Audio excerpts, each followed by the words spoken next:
বন্ধুসকল পুনৰ এটা নতুন ভিডিঅ'লৈ আপোনালোকক স্বাগতম জনাইছোঁ। আজি মই আহিছোঁ শিৱসাগৰ জিলাৰ ঐতিহাসিক শ্ৰী শ্ৰী খাটপাৰ সত্ৰলৈ। আৰু খাটপাৰ সত্ৰৰ কাষতেই থকা যি প্ৰেক্ষাগৃহ, এই প্ৰেক্ষাগৃহত মঞ্চস্থ হ'বলৈ গৈ আছে এখন শিশু নাট।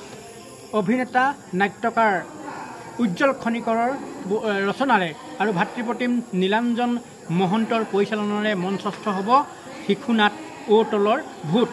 আমি এই নাটকখন চাবলৈ আহিছোঁ, ভাবিলোঁ আপোনালোককো নাটকখন অকণমান আপোনালোককো দেখুৱাওঁ, নিশ্চয় ভাল পাব। আপোনালোকে প্ৰথমৰ পৰা শেষলৈকে ভিডিঅ'টো চাব আৰু শিশুসকলে কেনেধৰণৰ অভিনয় কৰিলে বা তেওঁলোকৰ অভিনয় চাই আপোনালোকে কেনে পালে জনাবলৈ নাপাহৰিব, কমেণ্ট কৰিব।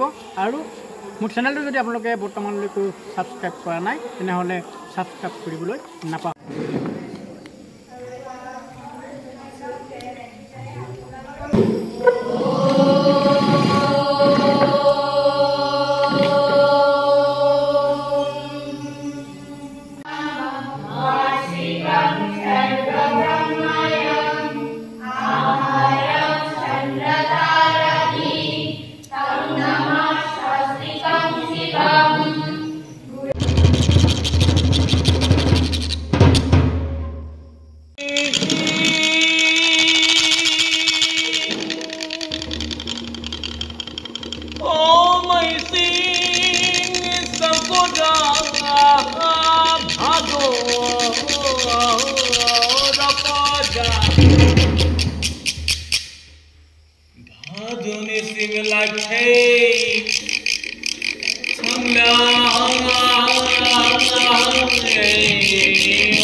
আজি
Hitam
কেইদিনমানৰ চেষ্টাৰ তো আপোনালোকৰ আগত আমি ৰামধেনু নাট্যগোষ্ঠীৰ আগবঢ়াই দিয়া এইখন সুবিধাক লৈ পেলাই আমি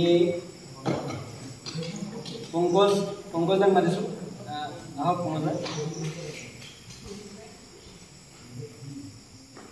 তো পংকজদাই বিশেষভাৱে আমাৰ লগত এই গোটেই সুবিধাটো আচলতে সৃষ্টি কৰি দিলে আৰু আমি কেইটামান দিন অত্যন্ত গৰমৰ মাজত সিহঁতে অত্যন্ত কষ্ট কৰি পেলাই এই উতলৰ ভূত নামৰ নাটকখন কাইলৈ শিৱসাগৰত সদৌ নাট সমাৰোহৰ মঞ্চলৈ আমি লৈ যাব বিচাৰিছোঁ। আমাৰ বহু ভুল ত্ৰুটি ৰৈ যাব পাৰে, অনিচ্ছাকৃত এই ভুল ত্ৰুটিৰ বাবে আমি আপোনালোকৰ ওচৰত ক্ষমা বিচাৰিছোঁ আৰু ভৱিষ্যতৰ দিনবোৰত আপোনালোকৰ সহায় সহযোগিতা আৰু গঠনমূলক দিহা পৰামৰ্শ আমি আশা কৰিছোঁ। সকলে বন্ধু নাটক এখন দিব লাগে। মই এই নাটকখন আজি বহুত দিনৰ আগতে মই লিখি থোৱা এইটো মঞ্চস্থও হৈছে। তাৰপাছতে এইবাৰ ব্যস্ততাটো বহুত বেছি, তাৰ মাজতে আহি আৰু কেইবাখনো নাটক এইবাৰ এই প্ৰতিযোগিতাৰ ভাগলৈ আগবাঢ়িছে। মোৰ এই ব্যস্ততাৰ মাজতে বন্ধুৱে কোৱাৰ কাৰণে নাটখন আপোনালোকৰ আগত বন্ধু হাতত অৰ্পণ কৰিলোঁ। তাৰ পাছতে আহি এদিন আহিছিলোঁ মাজতে, মই তাৰপিছত ব্যস্ত হৈ থকাৰ বাবে অকণমান সময় থাকি গুচি যাব লগা হ'ল। আজি নাটকখন কৰা দেখিলোঁ, ভুল ত্ৰুটিখিনি আপোনালোকে নিজে চাই কেনেকুৱা পাইছে তেখেতলোকক জনালে। তেখেতলোকে অত্যন্ত ভাল খবৰ আগবাঢ়ি যাবলৈ তেওঁলোকৰ পথবিলাক প্ৰশস্ত হ'ব। সেয়ে আশা ৰাখিছোঁ ৰামধেনুৰ এই প্ৰচেষ্টা সুদূৰ প্ৰসাৰিত হওক। কণ এই শিশুসকলক যি উত্তৰণৰ কাৰণে তেখেতলোকে চিন্তা লৈছে, এই চিন্তা ফলপ্ৰসূ হওক। উৎসাহে কৰোঁ নাটকখন কিবা এটা ছবি আঁকিবলৈ। মোৰ নিজৰ ইমান জনা মানুহো মই নহয়, শিকিবলৈ ময়ো চেষ্টা কৰি আছোঁ। নাটক ভাওনা ভাল পাওঁ, ঠিক তেনেদৰে নাটকখন গতি এটা ল'বলৈ চেষ্টা কৰিছোঁ। দেখি ভাল পাইছোঁ আৰু আশা কৰিছোঁ ভাল হ'ব আৰু আমি এটা যোগাত্মক ফল পাম বুলি আশা কৰিছোঁ।